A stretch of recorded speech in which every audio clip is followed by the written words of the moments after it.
প্রাণী সম্পদ উন্নয়ন দপ্তরের উদ্যোগে সোমবার থেকে গোঘাট ১ নম্বর ব্লকে শুরু হলো দুদিনের সচেতনতামূলক প্রশিক্ষণ শিবির। প্রাণী সম্পদ পালন সম্পর্কে উপভোক্তাদের সঠিক ধারণা দেওয়া এবং আধুনিক পদ্ধতিতে পশু পাখি পালনে উৎসাহিত করতেই এই প্রশিক্ষণের আয়োজন। শিবিরে বিএলডিও সহ মোট ৫ জন প্রশিক্ষক ২৫ জন উপভোক্তাকে প্রশিক্ষণ দেন।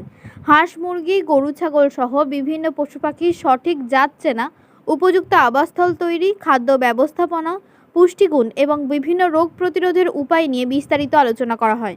পাশাপাশি প্রাণী সম্পদ পালনের মাধ্যমে কিভাবে আয় বৃদ্ধি করা যায় সেই বিষয়েও প্রশিক্ষণ দেওয়া হয়।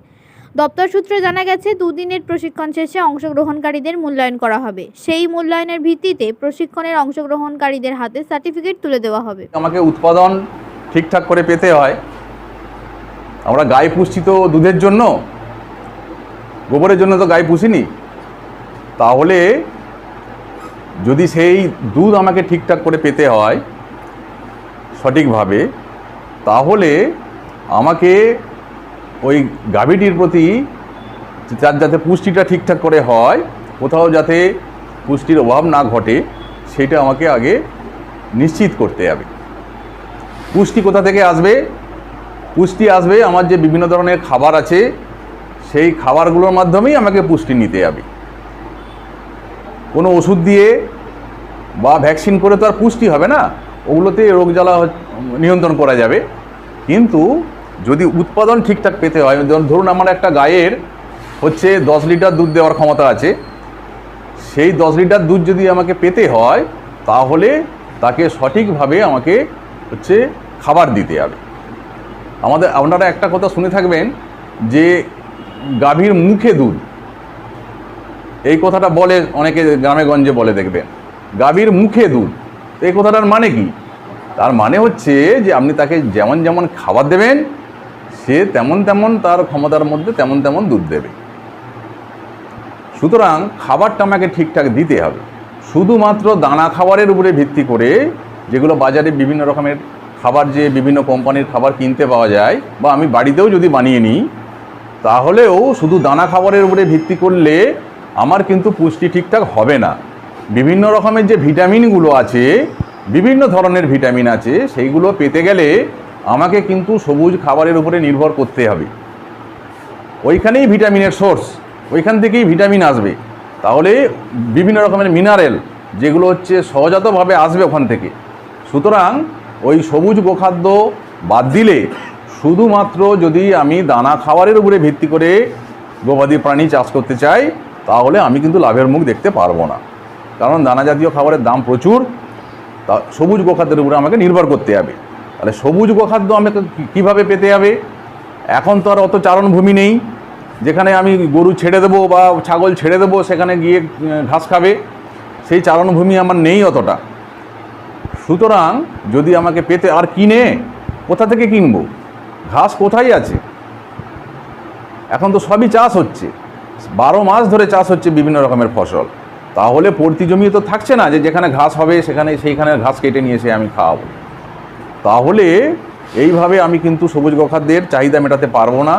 যদি আমাকে সঠিকভাবে সবুজ গোখাদ্যের চাহিদা মেটাতে হয়, তাহলে আমাকে এর চাষ করতে হবে।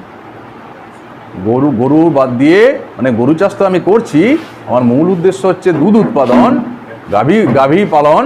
কিন্তু সেটা করতে গেলে আমাকে সাথে সাথে সবুজ গোখাদ্যের চাষও করতে হবে। এটা আত্মা প্রজেক্টের অধীন প্রাণী সম্পদ নিয়ে বিভিন্ন বিষয়ের উপরে একটা সচেতনতামূলক প্রশিক্ষণের ব্যবস্থা করা হয়েছে গোঘাট 1 ব্লকে। তো সেইটাই দুদিন ধরে ট্রেনিংটা হবে। বিভিন্ন রকম কি বিষয়ের উপর ট্রেনিং? বিষয়টা যে আমাদের যে বিভিন্ন রকমের গবাদি প্রাণী আছে, ইনক্লুডিং বিভিন্ন রকমের যে পাখি আছে, হাঁস, মুরগি ইত্যাদি, তাদের প্রতিপালন করতে গেলে যে যে বিষয়গুলো উঠে আসে আর কি, যেমন ধরুন গবাদি প্রাণীর জাত চেনা, তারপরে সঠিক জাত নির্ধারণ করা কোনটা পালন করতে হবে, তাদের হাউসিং কী হবে, কীভাবে তাদের বাড়ি তৈরি করতে হবে, তাদের খাবার দাবার কীভাবে ম্যানেজ করতে হবে আর কি, পুষ্টির যোগান কীভাবে কীভাবে করা যেতে পারে, তাদের রোগজ্বালা বিভিন্ন রকমের যে কী রোগজ্বালা বিভিন্ন হচ্ছে প্রাণী সম্পদের তো আছে, গরুর ক্ষেত্রে আছে, ছাগলের ক্ষেত্রে আছে, হাঁস মুরগির ক্ষেত্রেও আছে, বা ভেড়া, শূকর, যাই আমি প্রতিপালন করি না কেন তাদের প্রত্যেকেরই তো কিছু কিছু রোগজ্বালা আছে। সেই রোগজ্বালাগুলো সম্পর্কে একটা প্রাথমিক ধারণা এইখানে দেওয়া হচ্ছে, কোন কোন সময়ে কোন কোন রোগজ্বালাগুলো বেশি হতে পারে, এরপরে হচ্ছে কি কারণে এই রোগজ্বালাগুলো হতে পারে, ম্যানেজমেন্ট পরিচালনার ক্ষেত্রে কোন কোন ত্রুটিগুলো হলে রোগজ্বালার আশঙ্কা বেড়ে যায়, সেইগুলো সম্পর্কে একটা মানে ধারণা দেওয়ার চেষ্টা করা হচ্ছে। আপনাদের যে দুদিনের যে কর্মশালা হচ্ছে, যারা শিক্ষার্থী যারা আছে তাদের হাতে কি সার্টিফিকেট তুলে দেওয়া হবে? হ্যাঁ, সার্টিফিকেট তুলে দেওয়া যাবে। আগামীকাল ট্রেনিংটা শেষ হওয়ার পরে তাদের একটা ইভ্যালুয়েশন হবে। তারা এখানে যে প্রশিক্ষণ নিচ্ছে বা শুনছে আমাদের বক্তব্যগুলো, কতখানি তারা হচ্ছে নিজেদের হৃদয়ঙ্গম করলো আর কি জিনিসটা, সেইটার উপরে একটা ইভ্যালুয়েশন হবে, মূল্যায়ন একটা হবে, একটা পরীক্ষামূলক ছোটোখাটো পরীক্ষামূলক ব্যবস্থা এদের আছে, কোয়েশ্চেন দেওয়া হবে, সেখানে অ্যান্সার ওরা দেবে, সেই হিসাবে একটা মূল্যায়ন করা হবে। তো এই সার্টিফিকেট এই শিক্ষার্থীদের পরবর্তী ক্ষেত্রে কি কাজে লাগতে পারে? এই সার্টিফিকেটটা হচ্ছে এই যে প্রাণী পালন করতে গেলে যে বিভিন্ন সময়ে ব্যাংক থেকে লোন ফোন ইত্যাদি দরকার পড়ে, হ্যাঁ, সেই লোন পেতে কিছুটা সহযোগিতা করতে পারে, এই আর কি। এই সার্টিফিকেট দুদিনের ট্রেনিং, তো এই সার্টিফিকেটটা নিয়ে যে বিরাট কিছু এবং বাড়িতে পানি পালনটাও শিখতে পারবে, এটা তো শিখছেই, কিন্তু সার্টিফিকেটটার কথা যদি বলেন, এই দুদিনের ট্রেনিংয়ের সার্টিফিকেটেতে মানে খুব বড় কিছু যে হবে সেরকম নয়, এটা নিয়ে কোনো কোথাও চাকরি বাকরির জন্য দরখাস্ত করতে পারবে এরকম কিছু নয়। লোন নেওয়ার ক্ষেত্রে খুব সুবিধে হবে, যেহেতু একটা অভিজ্ঞতা হয়েছে এই ধরনের একটা যেহেতু সার্টিফিকেট থাকছে শংসাপত্র, তাহলে এইটা সুবিধে হতে পারে আর কি। কতজন শিক্ষার্থী ট্রেনিং নিল? এখানে 25 জন আছে। আপনারা কতজন প্রশিক্ষক ছিলেন?